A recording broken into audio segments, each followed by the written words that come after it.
The boots were laced, double knotted, sitting perfectly upright on a ridge no one could reach without climbing gear. No body, no blood, no sign of a fall, just the boots. And 15 feet away, barefoot prints in the silt walking toward a 200-foot drop. No return path. Tonight, 3 accounts submitted to obscure nights from people who work or hike in deep wilderness. 3 different locations, 3 different years. One detail that connects them all. The boots are always left behind. Joel worked SAR for 11 years before he submitted this account. He asked us to withhold his location and his unit. He said, and I am quoting directly, "I do not want to be the person who filed that report." This is what he told us. "I want to start with what I know, because that is the only way to explain what I do not know." The call came in at 0600 on a September morning.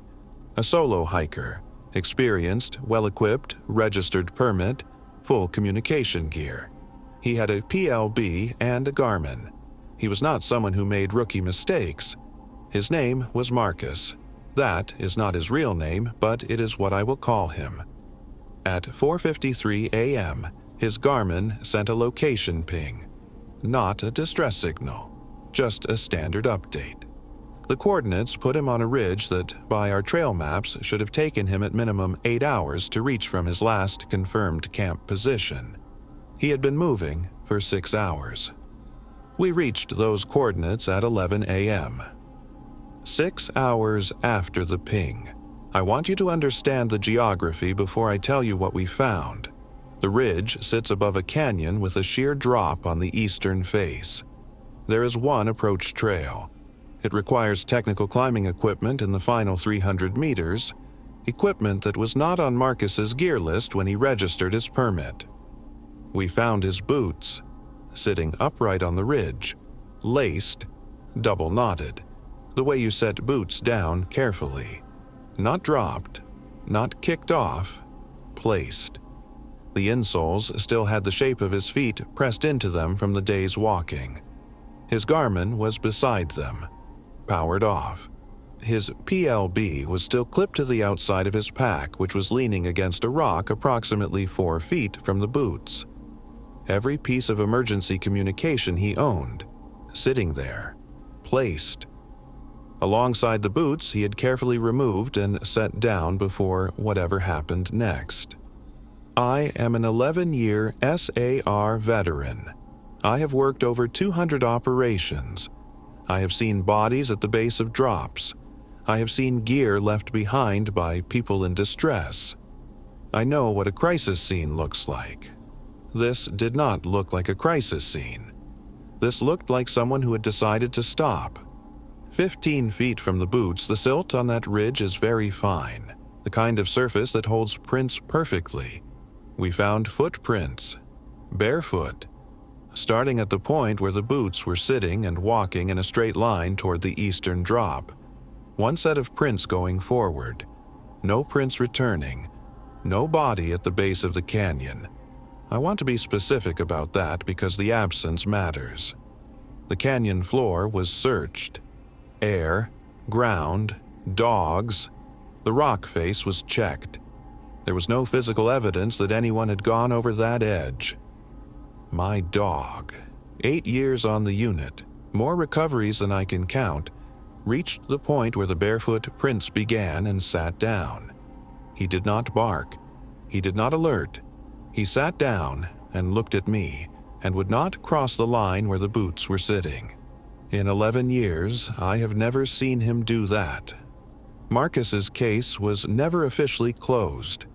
The last log entry from our unit before it was transferred to a different jurisdiction described the barefoot prints as inconsistent with voluntary movement, gait pattern unnatural, origin of subject's location at time of ping unaccounted for.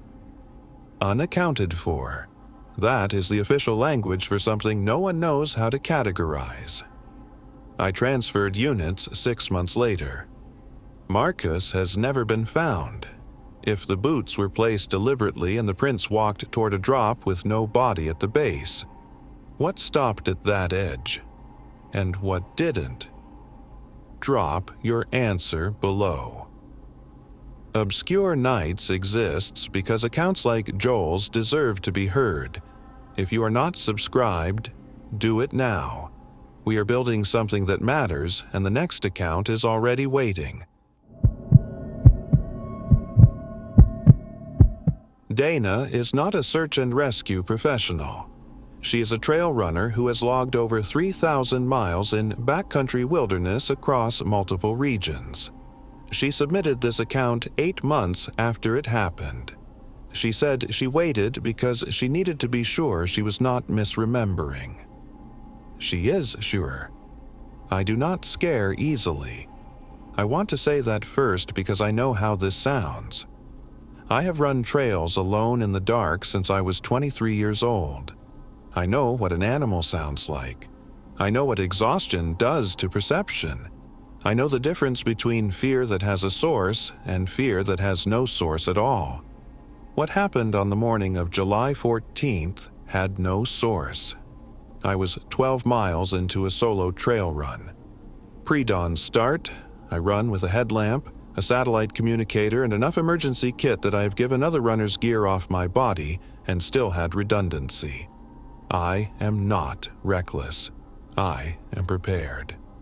At approximately 5:20 a.m., I crested a long climb and came out onto a flat, rocky section, the kind of terrain where you can open your stride and recover your breathing.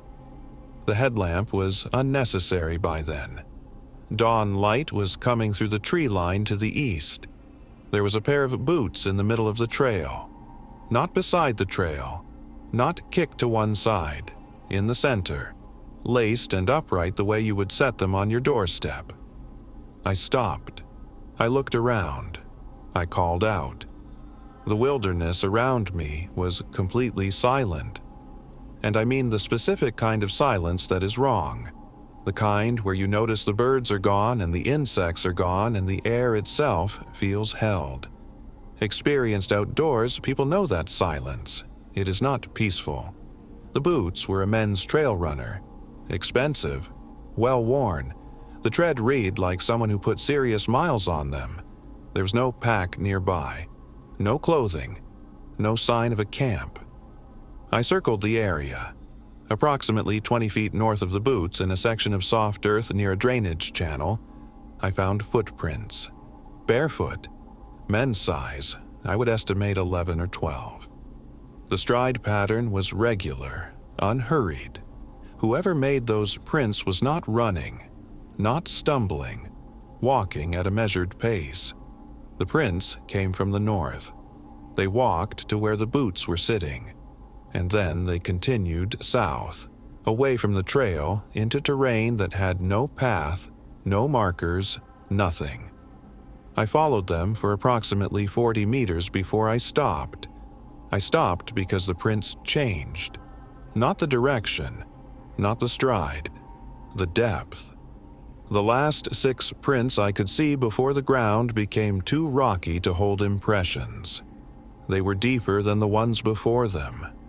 The way a print deepens when weight increases, or when something additional is pressing down. I stood there for approximately 2 minutes. I did not go further. I went back to the boots. I photographed everything. I noted my GPS coordinates. I continued my run and filed a report with the Land Management Agency for that region when I returned to my vehicle. They contacted me 3 weeks later to tell me no missing persons report matched the boots. No one had been reported missing in that area in the preceding month. The boots were logged as found property. They are presumably still in an evidence locker somewhere. I have run that trail 4 more times since July 2021. I run it differently now. I do not open my stride on that flat, rocky section anymore. I keep my headlamp on regardless of the dawn light, and I do not follow footprints that change depth without explanation. Ryan submitted the shortest account of the three. He is a former Wildland firefighter who spent 12 seasons in remote wilderness terrain.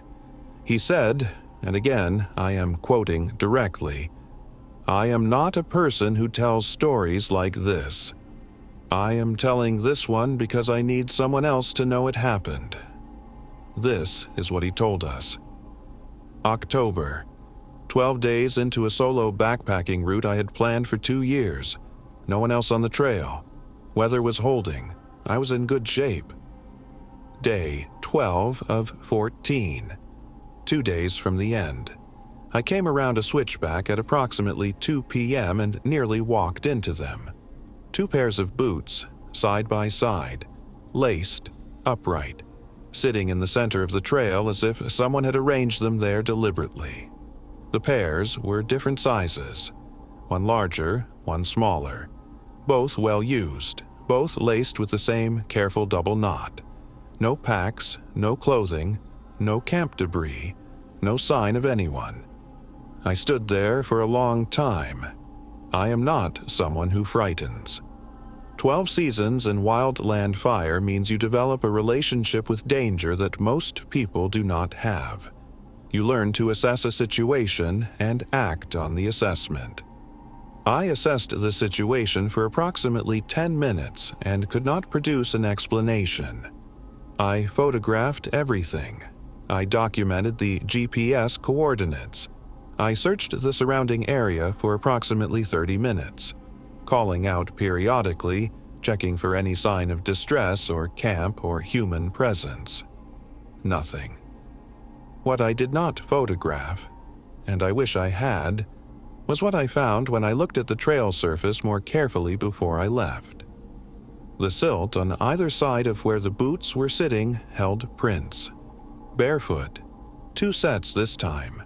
One larger, one smaller, matching the boot sizes. Both sets of prints arrived from the north, the same direction I had come from. Both sets walked to where the boots were sitting, and then one set, the larger one, continued south on the trail. The smaller set ended at the boots. Just ended. No deviation, no turn. The prints arriving, and then not arriving, as if the person who made them ceased at that point. I made my camp 4 miles further south that night. I did not sleep. I broke camp before dawn and completed my route in one push, the last 26 miles in just under 11 hours. When I filed my report with the Land Management Office, I asked them directly, "Are there other reports of boots found on trails in this region?" The ranger I spoke to paused before she answered.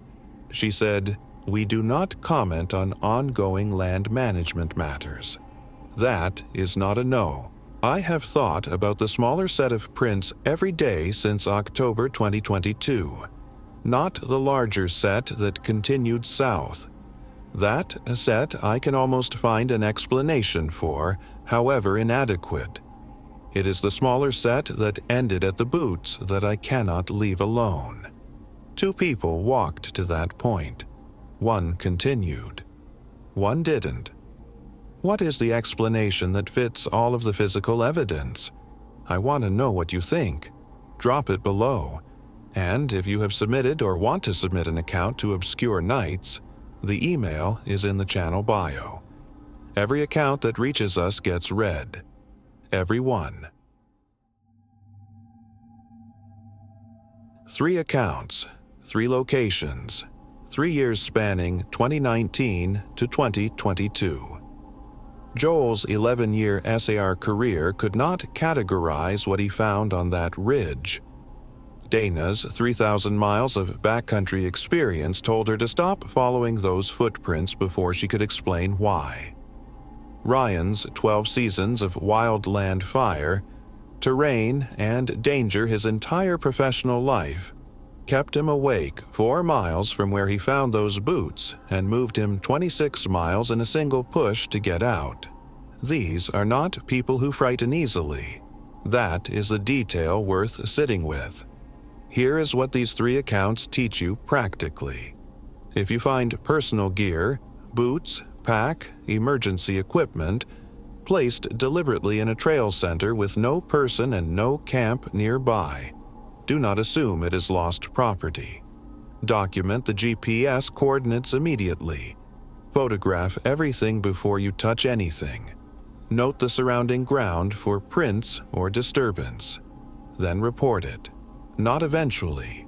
That day. The land management agencies that dismiss these reports in the first call often revisit them when a missing persons case opens days later. Your documentation may be the only record of where someone last had their gear. If you are a trail runner or solo hiker and you encounter unexplained silence, the specific silence where bird and insect activity stops simultaneously, do not dismiss it as weather. It is a signal. What it signals is debated. That it is a signal is not. And if you find footprints that change depth without a corresponding change in terrain, stop following them. Dana's instinct to stop at 40 meters was correct. Whatever causes that depth change does not need you to know where it went. To anyone who submitted an account to Obscure Nights and is still waiting to hear it told, we are reading every one. To Joel, Dana, and Ryan, thank you for trusting us with what you experienced. Whatever left those boots behind, it does not get to stay unnamed. Follow Obscure Nights on Instagram and TikTok. The links are in the channel bio. Every follow puts these accounts in front of someone who needs to hear them. And if you want to support this channel directly, we are working toward replacing the AI voice with a real voice actor so these stories sound the way they deserve to sound. The support link is in the bio. This is Obscure Nights, where the cases nobody talks about get told the way they actually happened. Good night.